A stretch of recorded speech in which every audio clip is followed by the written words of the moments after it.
Friends and family, welcome back. Hello, it is I, Dave, once again. And I want to be honest with you for a moment. This podcast is not like any of the ones I've done before it. If I'm going to be real with you, I should admit that I've struggled to put this podcast together. This has been a really tough one to articulate, to put together the right words and the right meanings and the right ideas for you.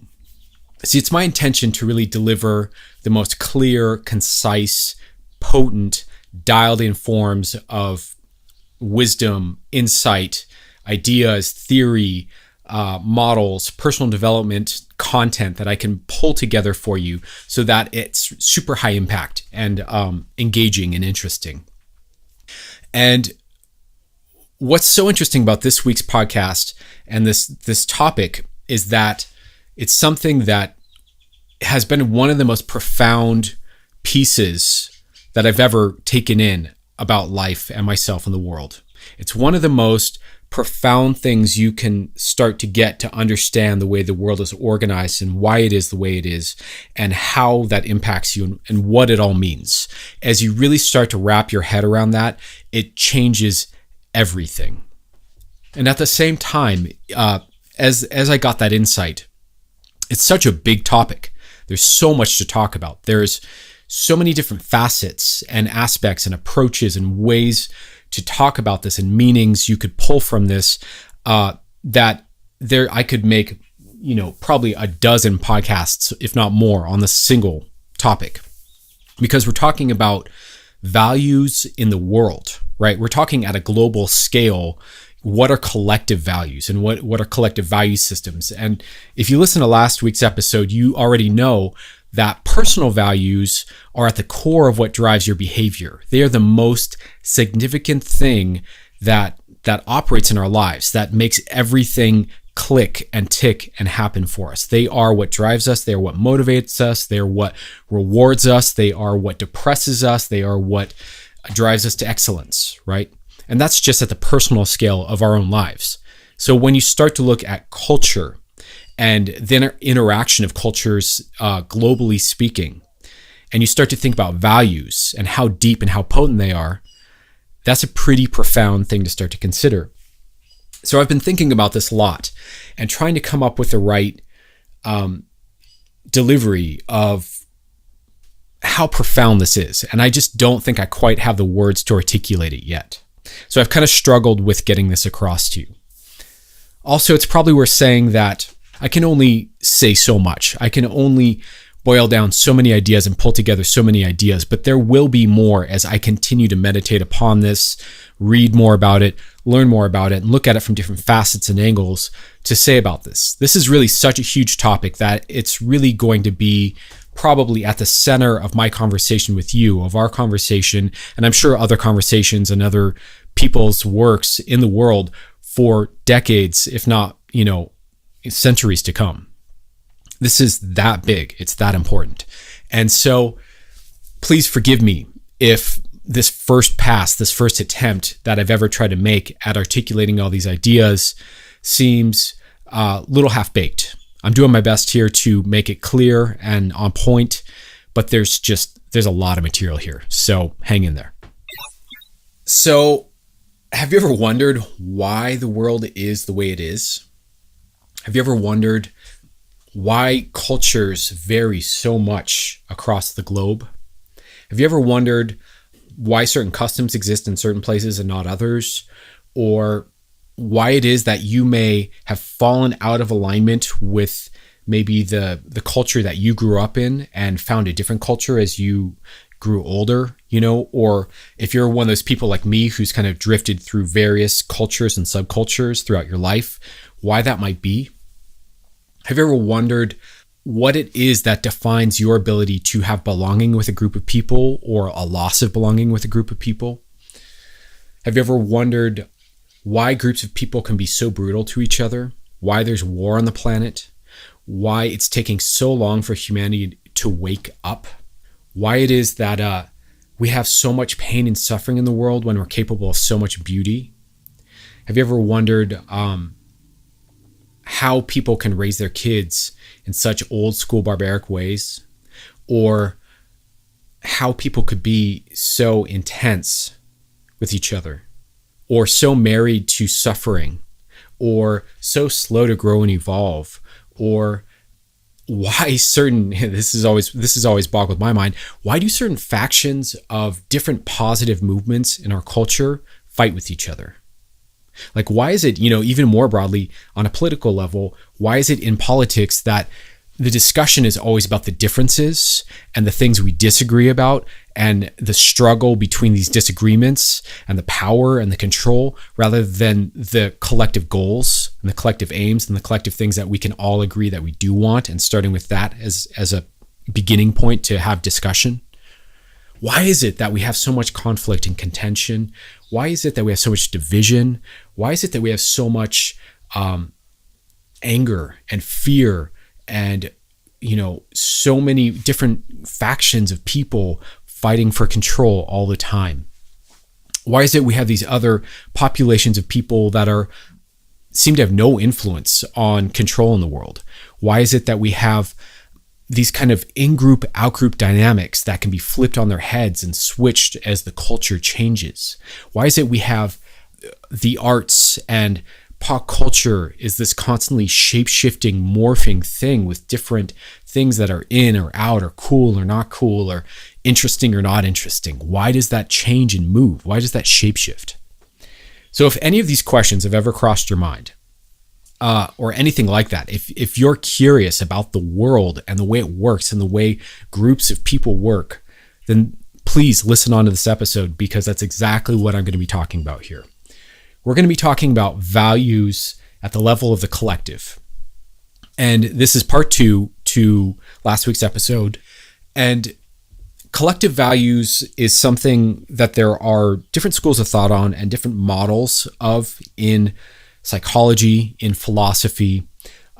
It's not something that they really teach about so much in NLP or hypnosis, although they do a little bit, depending on the school you're in. They do teach stuff about leadership and how to organize groups and that kind of a thing. But by and large, a lot of this information I've gathered by looking, by watching, by writing, by contemplating, by reading different schools of thought, by trying to articulate what it is that I see. So a lot of the content you're going to hear here is really my own take on things and stuff that I've learned from various schools of thought, including like evolutionary psychology or spiral dynamics or stuff like that. So please understand that this is a rough cut, broad take, because I'm basically taking what is a gigantic topic, and I'm basically taking what could be 10, 20 podcasts worth of discussion, if not a whole channel and a whole podcast in and of itself. This is a huge conversation. So please bear with me if this first chunk, this first swipe at it doesn't get all of it. But it's my hope today that I can begin to help you lighten your load, lighten your heart, give you a bit of illumination and a bit of peace about why the world is so fucking crazy, why it is the way it is, how it works, and how we can relate to it better so that we're in an empowered place with these giant forces and masses of people called culture. So please join me and let's dive in. Okay, so let's go ahead and dive in by first just defining what I mean when I say collective values. So what are collective values? Collective values, just like personal values, are anything that is super important or of core importance to a group of people, to a collective of people. That's about where they're common with personal values, but there's a lot of places where they vary from personal values as well. So it's important to understand that collective values shape every aspect of our lives.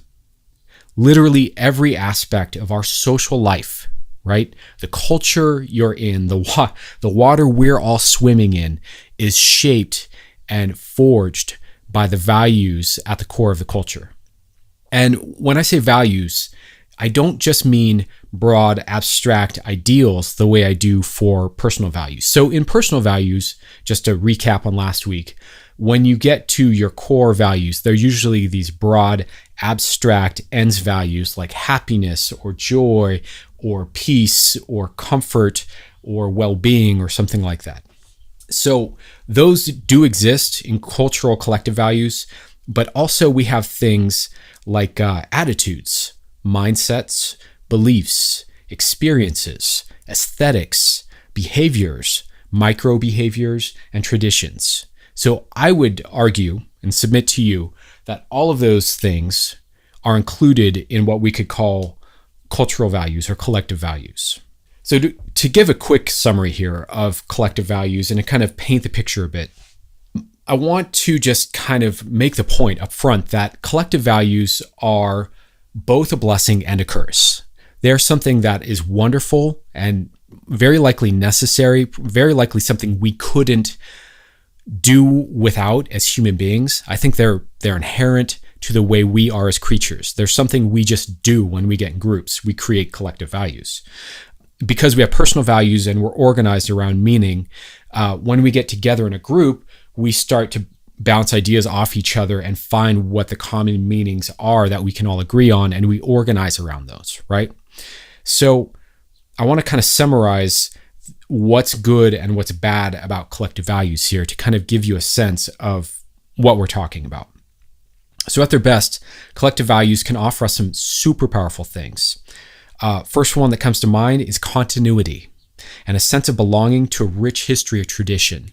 So every tradition you can think of, whether it's a modern one like a school of thought or a school of art or the way certain people do things in a certain city or even online traditions at this point now, right? That would all be collective value sets.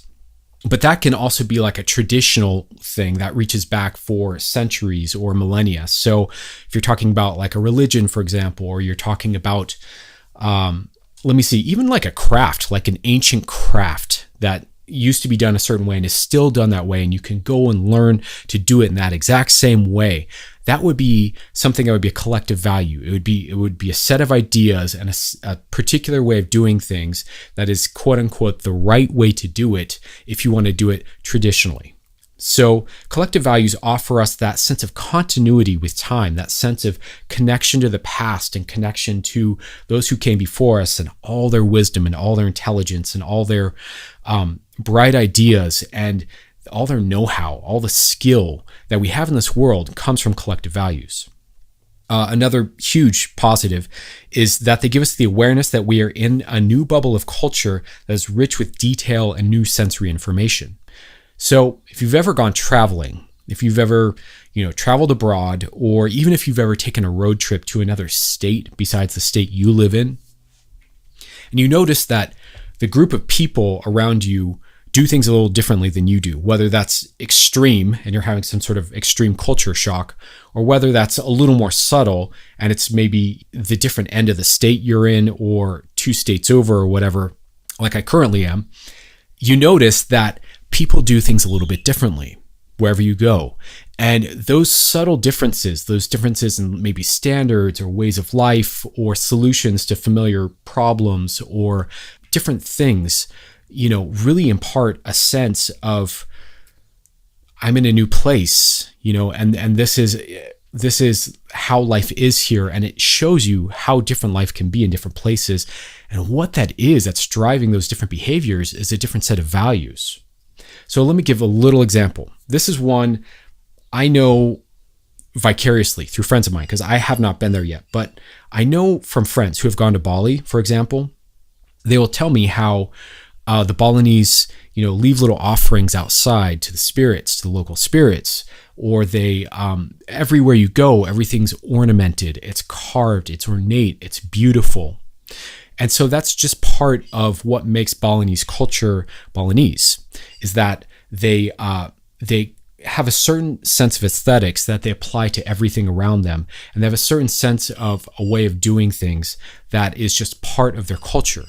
And when you go there, it's one of those things you notice immediately if you're not part of the culture is the aesthetics and the ways of doing things and the way they present food when they give it to you, or I'm sure you get what I mean.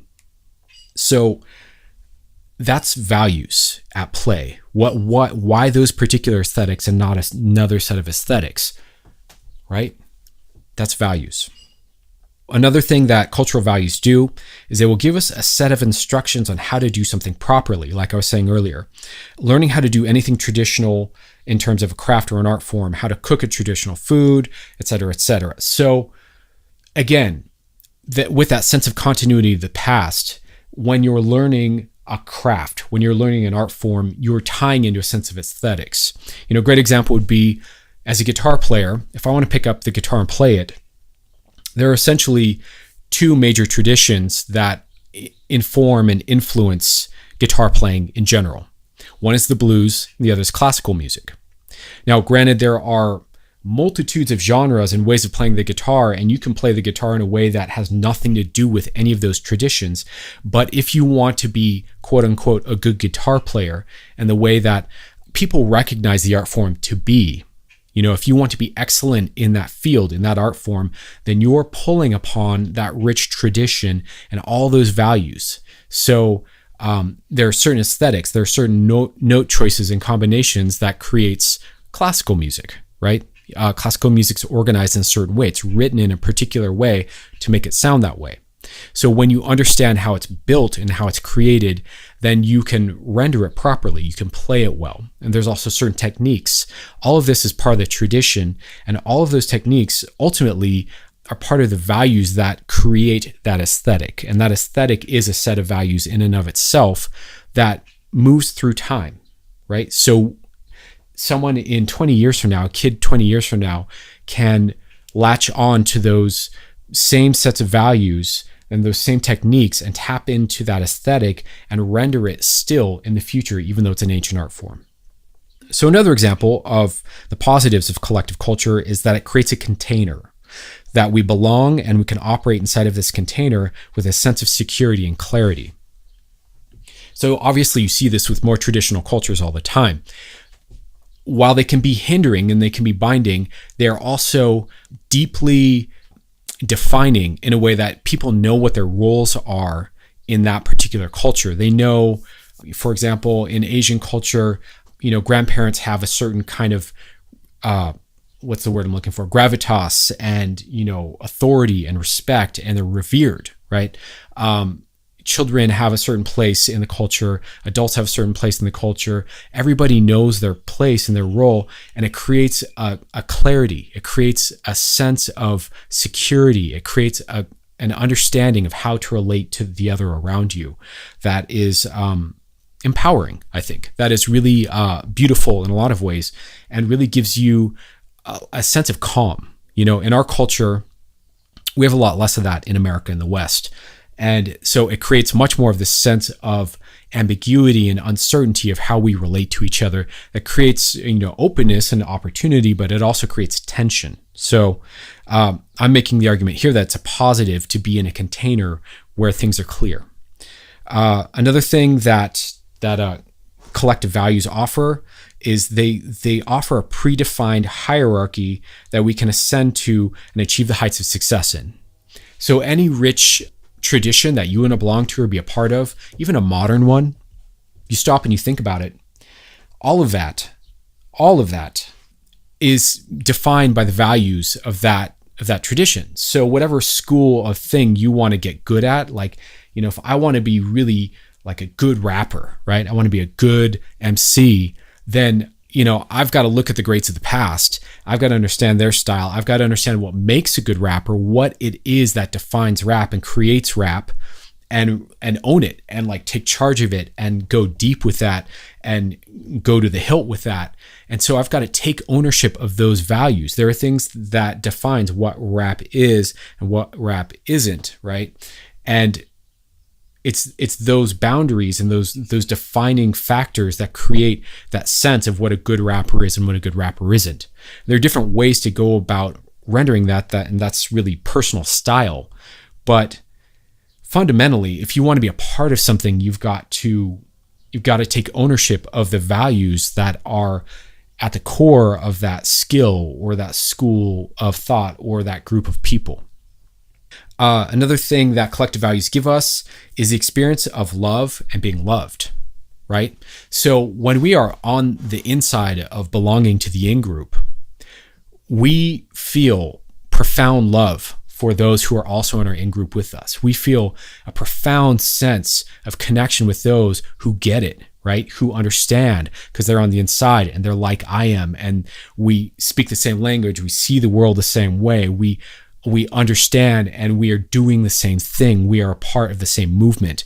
That sense of belonging creates this profound, intense sense of love. Like some of the most deep moments of loving people in my world has come from these in-group dynamic moments. And then at the same time, you also get the experience of being loved. So if you're really good at being a member of a certain set of, values, if you're good at being a member of a culture or a subculture, if you're good at being a member of a group and you operate in harmony with that group and you really reflect that group's values back towards the other members of that group, they're going to love you. They're absolutely going to love you. And how could they not? Because you're reinforcing their sense of reality. Like really what collective values are is that shared glue, that shared sense of reality. Another example is that shared values give us a reason to trust and a set of guidelines on how to treat each other. So the boundaries and the rules of the way people relate to each other is defined by cultural values. I think a great one that springs to mind kind of immediately here is the difference between American culture and British culture. I love Brits. I absolutely adore British culture. And I like Americans. Sometimes I don't love our culture. Sometimes I do. But it's always striking to me to notice the contrast. I mean, the similarities are endless. But to notice the contrast between the two cultures is always very interesting to me. It's very striking. And to notice the ways that Brits are boundaried and self-limiting that Americans aren't, the way Americans can be obnoxious and grandiose and self-aggrandizing, and the way Americans can be rude and inconsiderate, but to an American's point of view, they don't think they're being rude or inconsiderate. They're just being open or honest or forward or whatever it is. And to watch the way Brits respond to this with discomfort and politeness and whatnot is always really comical to me. And, and vice versa, the way Brits have a certain sense of focus and excellence and this strong achievement mentality that I don't think exists en masse in America. I'm sure it's a part of our culture in people and places and certain subsets of Americans. But if I was to generalize about American culture in general, I would say we are much more prone to want to relax, to want to chill, to want to just kind of do enough to get by. And I don't think that's something that is, particularly admirable about Americans, but it is what it is. It's certainly been a part of my life and my family's lives and blah, blah, blah, blah, blah. Point being, the difference is striking. And it's so interesting how those differences can create this sense of mistrust. So when Americans meet Brits and Brits meet Americans, there can be so much fun and so much like easy rapport there, but there can also be places where these boundaries get crossed and things get very uncomfortable very quickly. And when our guidelines in each culture are different on how to relate to each other, another great example is driving in a third world country versus driving in America. One is much more boundaried than the other, we could say. When we have these differences, it becomes very apparent that it's just a set of cultural values. It's just a different mindset, a different set of beliefs, a different set of ideas. So that's definitely a huge positive. Like when you're inside the in-group of a culture and you're operating with that mindset and those values, it gives you trust with other people who are operating the same way. And it gives you a set of guidelines. You know where you have room and where you don't have room to to behave in a certain way and not behave in another way. Okay, so let's go ahead and talk about summarize some of the negatives of collective values. So if, collective values give us a lot of great things, obviously, like belonging, like in-group dynamics, like being loved, like loving the other, like deeply relating automatically, like having a sense of containment and a set of like clear-cut rules and knowing how you can behave and how you can't behave. You get all that good stuff, and all of that creates so much stability and well-being and really belonging. It's powerful. That's potent stuff, right? That's beautiful. But what's the shadow to that? What's the downside to that? So at their worst, collective values can do some terrible damage to people. And I'm sure, given that I'm speaking to probably a lot of free thinkers and free spirits and probably a lot of creative people and a lot of rebellious people, this shit's going to resonate for you, I imagine. So at their worst, collective values can do things like create division and disconnect in all its forms. So anytime you have this massive disconnect between a group of people and a division and tension and culture clash, you're looking at two sets of values that aren't compatible. All war, all culture clash, like I said, all physical and psychological damage, all judgment, all alienation, all dysfunctional dynamics, all of that can carry on from one generation to the next, that's all collective values. So intergenerational trauma, war, violence, opportunism, domination from one culture to another culture. What else?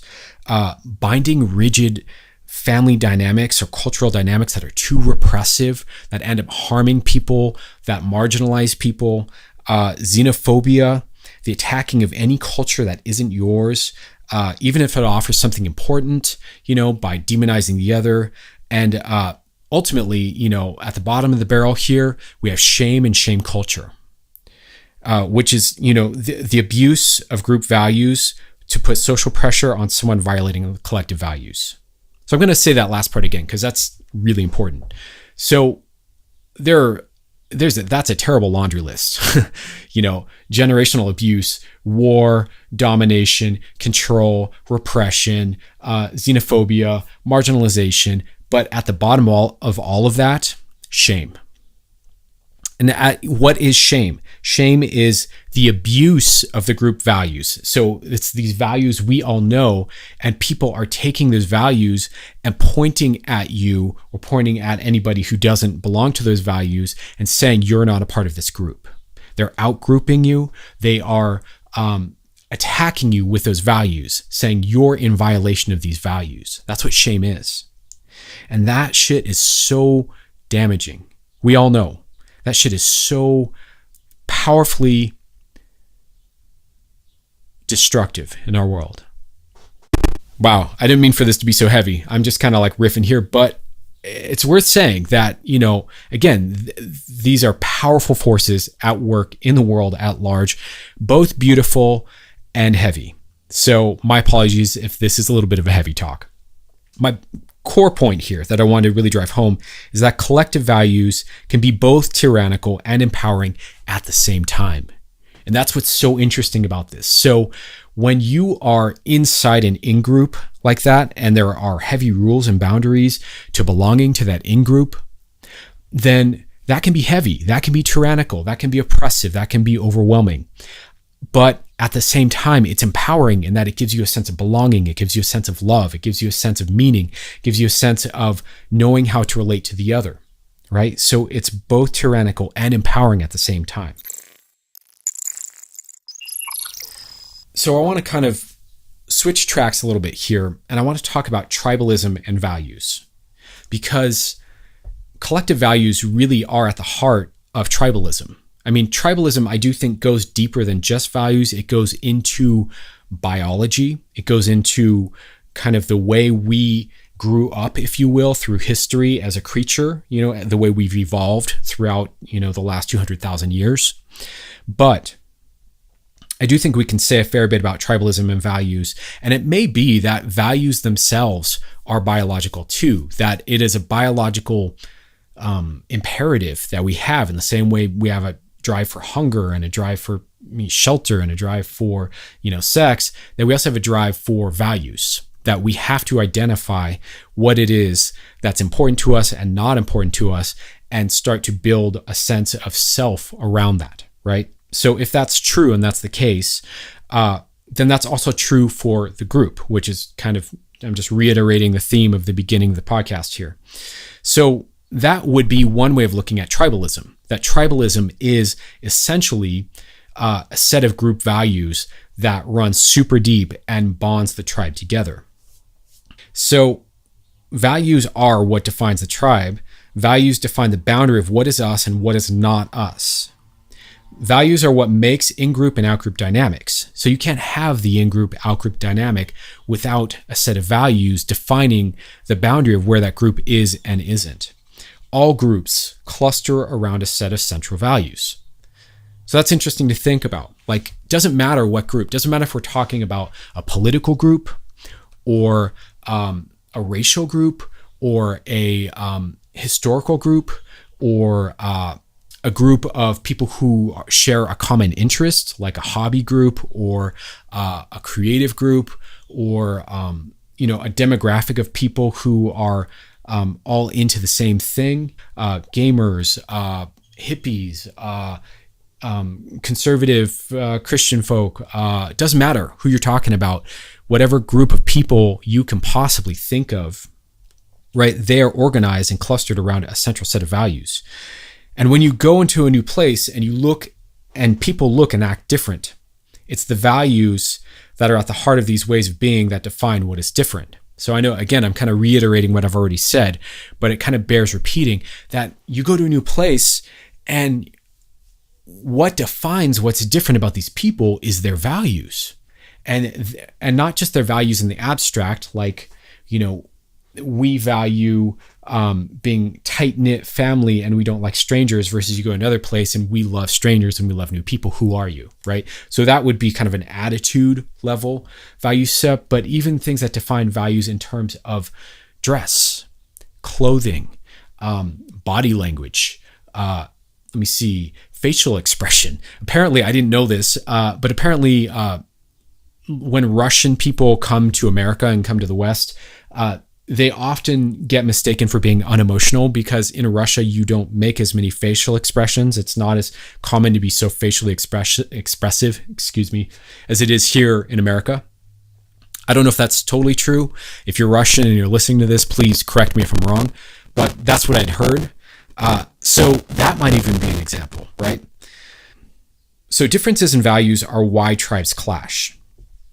If you stop and you think about it, you have two groups of people fighting over each other. Typically, there's always a different set of values. I'm going to use the obvious one because it's kind of the elephant in the room in the world right now. And that is, in American politics, there's a huge divide. There's a huge gap happening between the right and the left these days, right?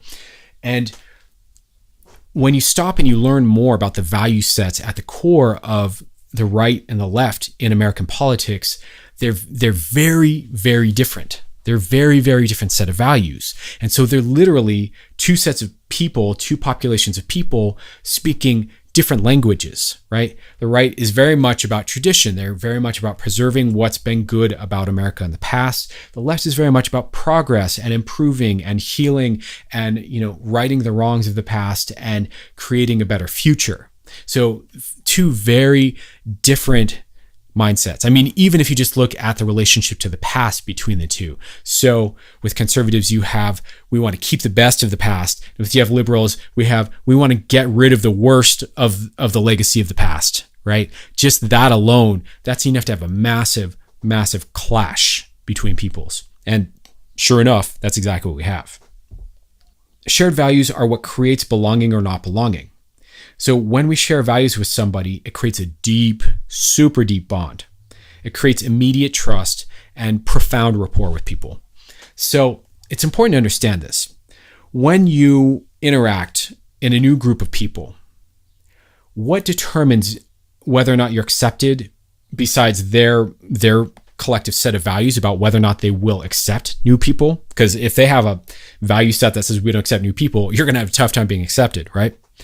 But above and beyond that, it's about your ability to demonstrate that you share the values that group embodies. So you have to embody and behave in a similar way and show them, yes, I value this too. Yes, I understand your value set and I'm capable of being that way too. And I'm comfortable with those things. And if you're able to do that successfully, you create an immediate, deep bond with people. They can't help but feel close to you when they share your values. It's just the way it goes. When we share values with other people, we feel a bond. We can't not. But yeah, I just want to make that point that at the heart of tribalism, you have this deep bonding that happens from a common set of values. And this is interesting because it kind of goes into this topic that I want to talk about in another podcast, another time, which is kind of what I call a conditioning field, which is just another way of saying a collective value set.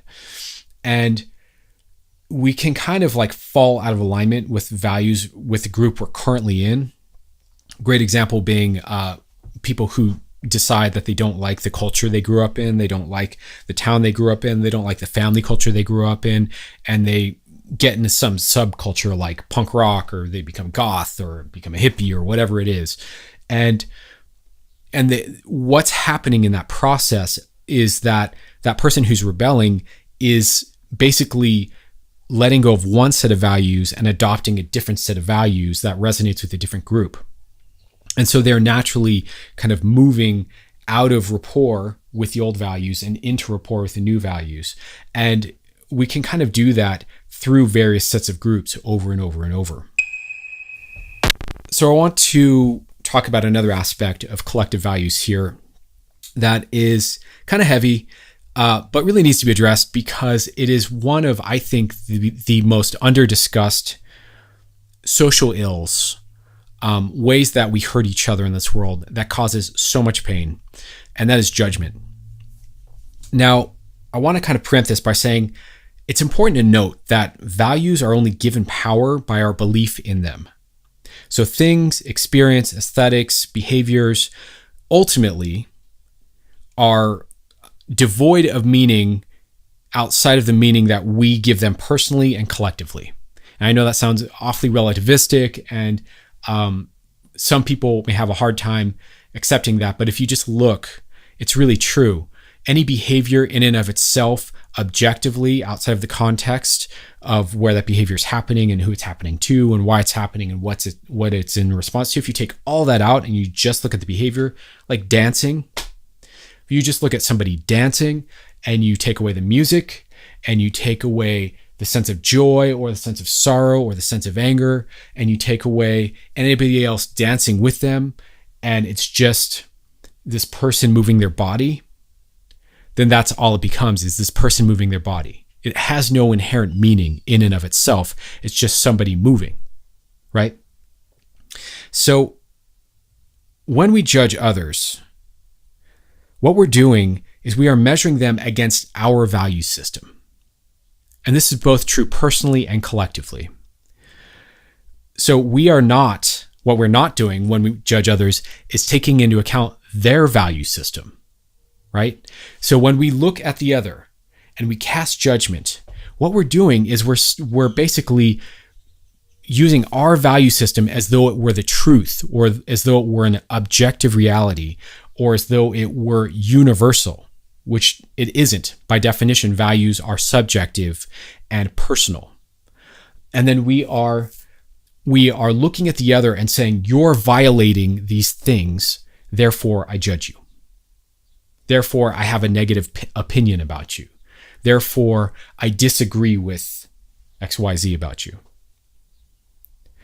And that's harsh. And that's, in my opinion, kind of an ignorant thing to do. Ignorant why? What does ignorant mean? Ignorant means unaware of all the information. Ignorant means that there is more to the story that we don't know, right? And so what's the rest of the story there? The rest of the story there is, what are their values? What are their rules and needs and guidelines? What are their core beliefs? What is it they want? What is it they want to experience? What is that they want to achieve, all that kind of stuff is deleted out when we're judging people, because we're not measuring them inside their own context. We're measuring them inside our context. If we look at somebody's behavior inside their own context, then all of a sudden we're not judging. We're being open-minded. We're being curious. We're learning. We're exploring. We're trying to understand. So judgment requires that we ignore the other person's value set and apply our value set to them. On a tangent, on a slightly related note, I want to talk about this idea of calling people out for not being in integrity. This is an interesting one to me. I see a lot of this. I see this online a lot. I see this personally a lot, not necessarily to me, although I've been called out for it in the past. But it's just something that people, it's one of those weapons people like to use to make someone on the out group, right? Again, collective values, trying to push someone outside the collective values. And the way they'll do that is they'll try to accuse somebody of being out of integrity. But when you look at integrity to what? Integrity with what? Wholeness, integrity with what, right? Well, with values, with a set of values. So if someone's out of integrity, again, it's the same thing as judgment. We're saying, if I say you're out of your integrity, or you're out of integrity, or you have no integrity, what I'm saying is you're not in alignment with my value set. If I ask you what your value set is, and then really get clear with that, and I take the time to really learn and understand what your value set is, and learn what it is that's important to you and why it's important to you and what it is you're hoping to achieve and experience, then I may come to the conclusion that you're actually acting in integrity with your own value set. It's just that I don't share the same values you share, So it's not that necessarily, you're out of integrity. It's just you have a different operating system, right? And I think that this is so important because people love to use these words. People love to judge. People love to, especially online, especially now that we can be anonymous and we can just tear into each other. You see so much unconscious judgment, right?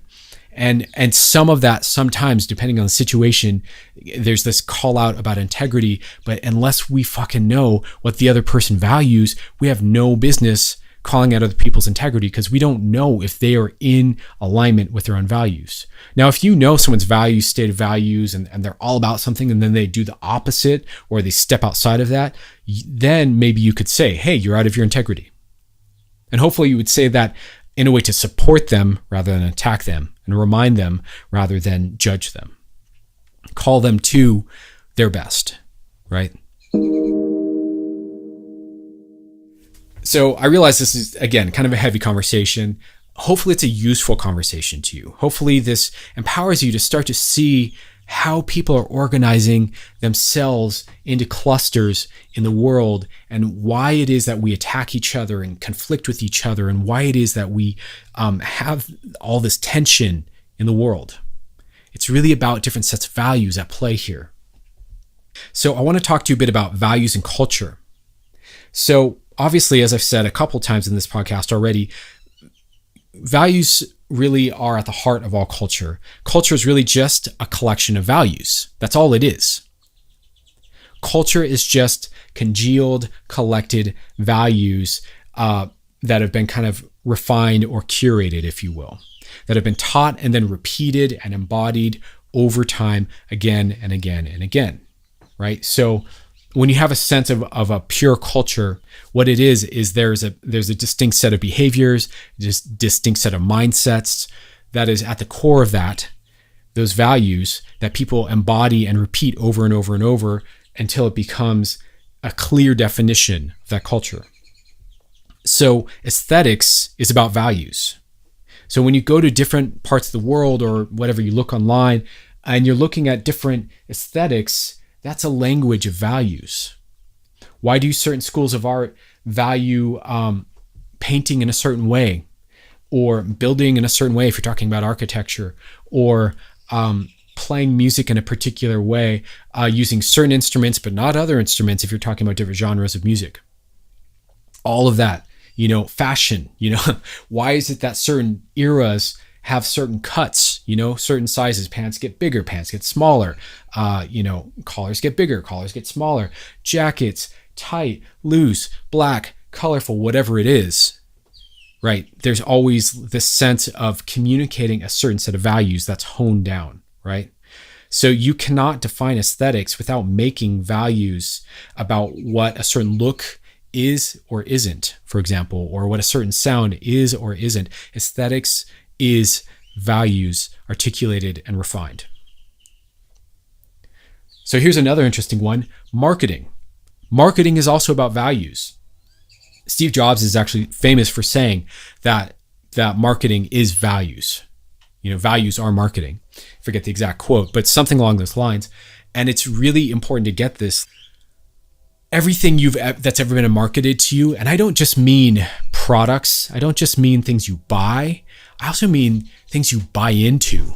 I mean things like books, concepts, spiritual traditions, religious traditions, cultural traditions, who's right, who's wrong, who's good, who's bad. Any fucking idea, out there that's been sold to you and marketed to you and drilled into your brain was done so through the channel and the vehicle of values.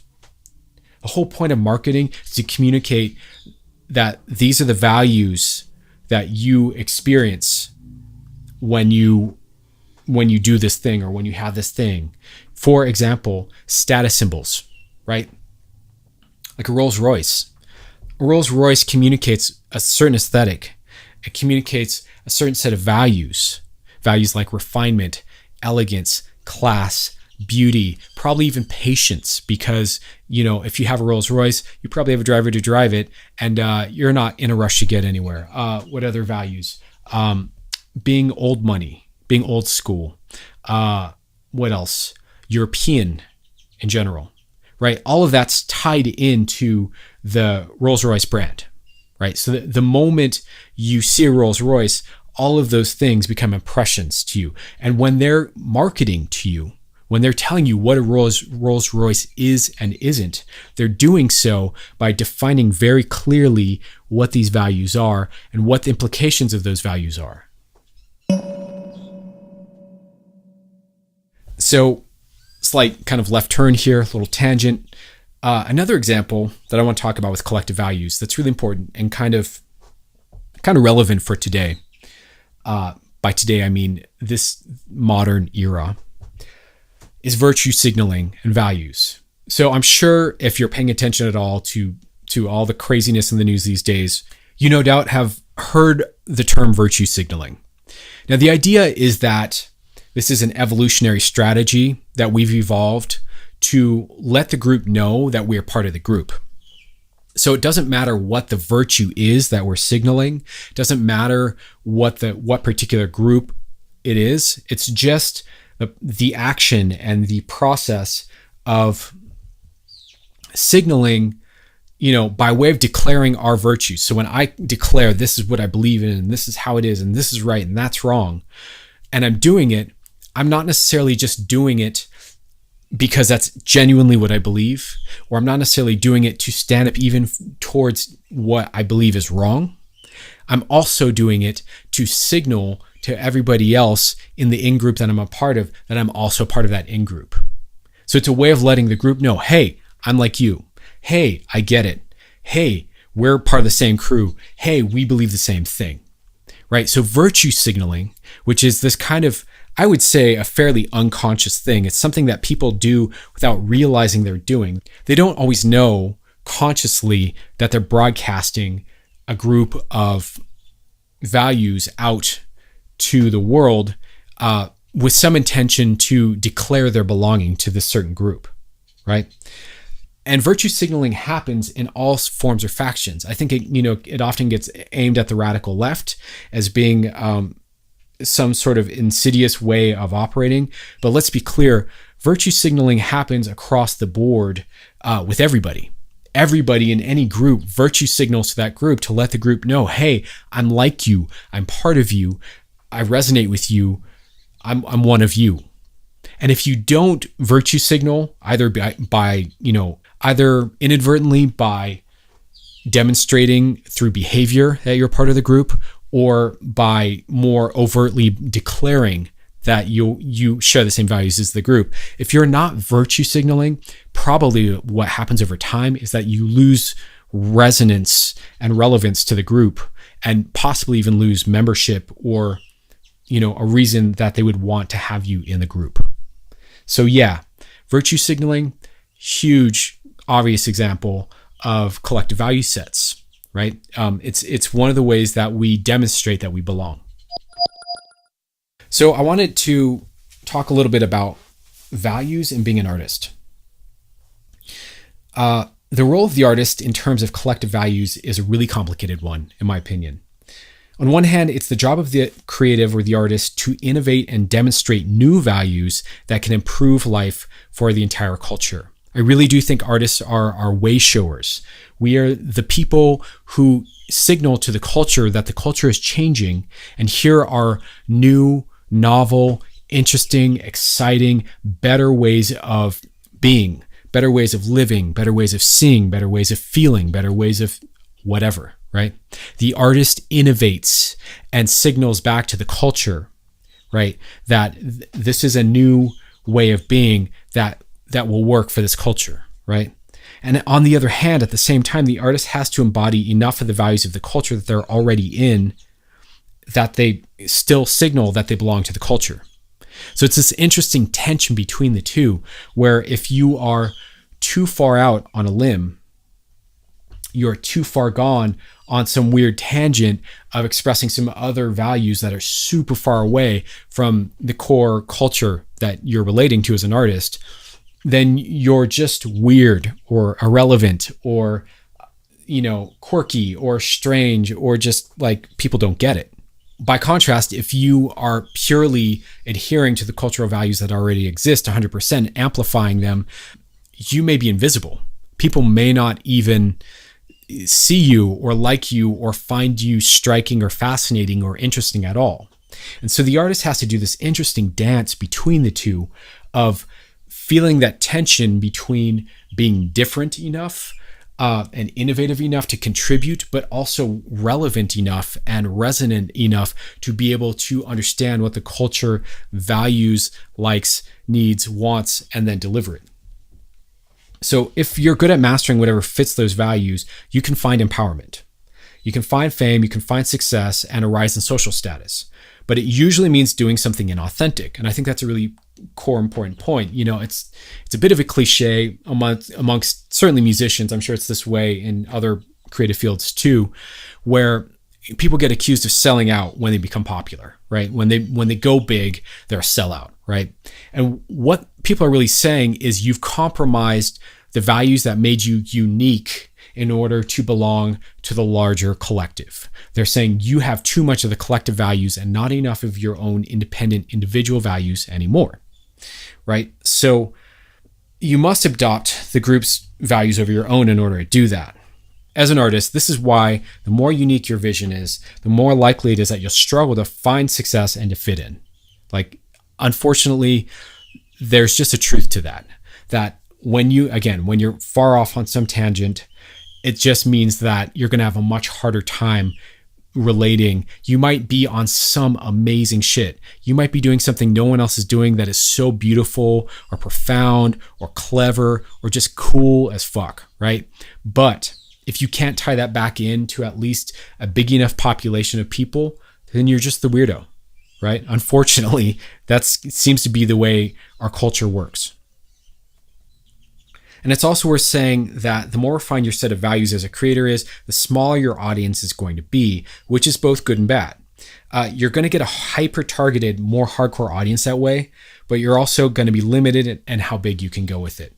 And this is kind of this classic dialogue, this classic struggle I've had with all my musician friends. I've had this conversation so many times over and over and over with my friends who love some sort of, unique, like little subgenre, some unique, cutty little cool vision they have, right? That's amazing and so fresh and so full of like art and flavor and class and style, and it's its own thing.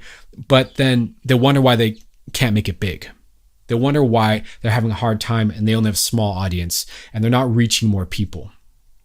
And then by the same token, I've seen other friends of mine who went on to blow up and become huge. And inevitably, every time they did, it was when they took a step back from being so niche and so targeted towards a small group of people and really doing this very specific thing and made their style much more broad, much more simple, much more appealing to a broader group of people. So I do think that it's worth paying attention to that and noticing that as you're being a creator. Who are you trying to reach? Are you trying to reach a small targeted group of people, which can be great if they have the money to support you and you want to have this deep, powerful relationship of getting it at a really unique way?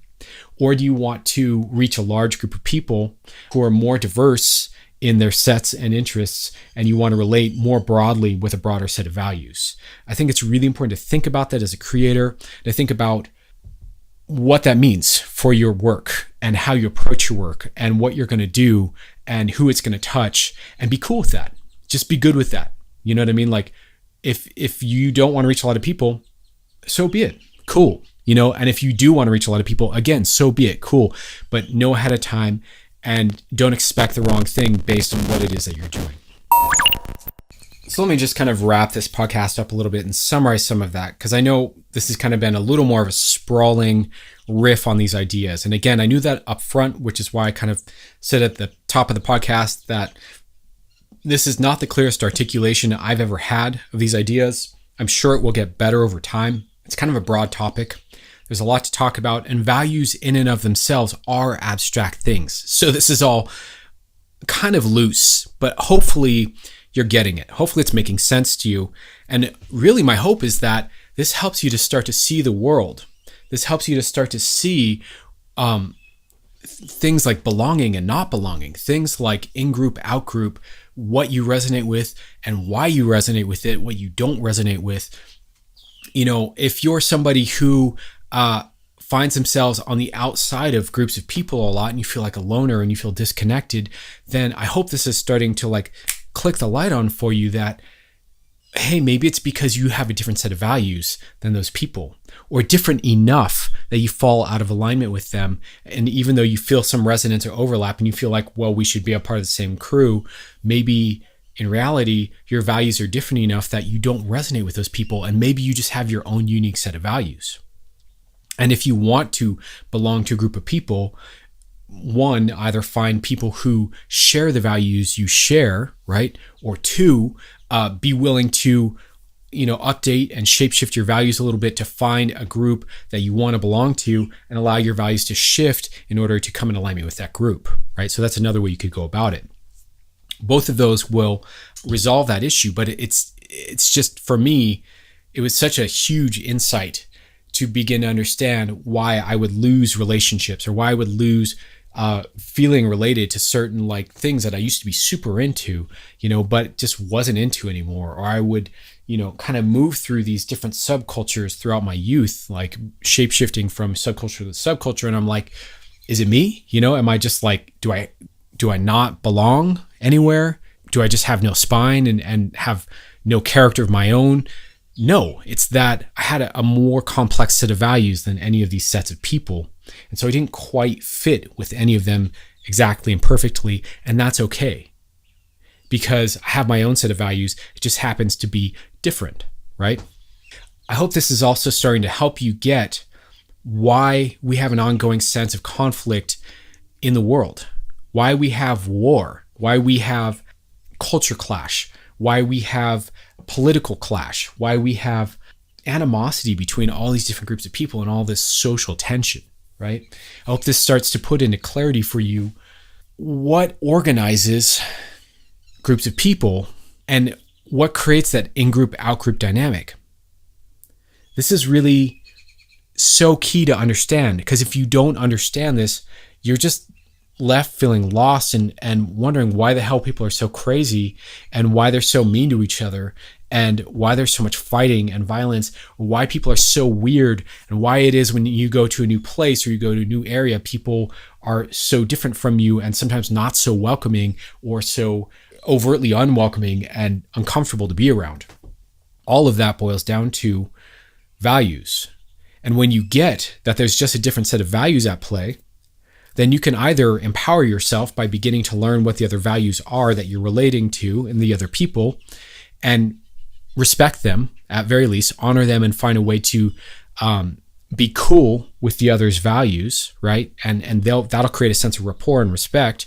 Or if you don't want to empower yourself, at least you make yourself sane, right? At least you make yourself calm and okay by knowing that there are just these other sets of values at play here, and you don't have to like them, and you don't have to agree with them, and you certainly don't have to embody them.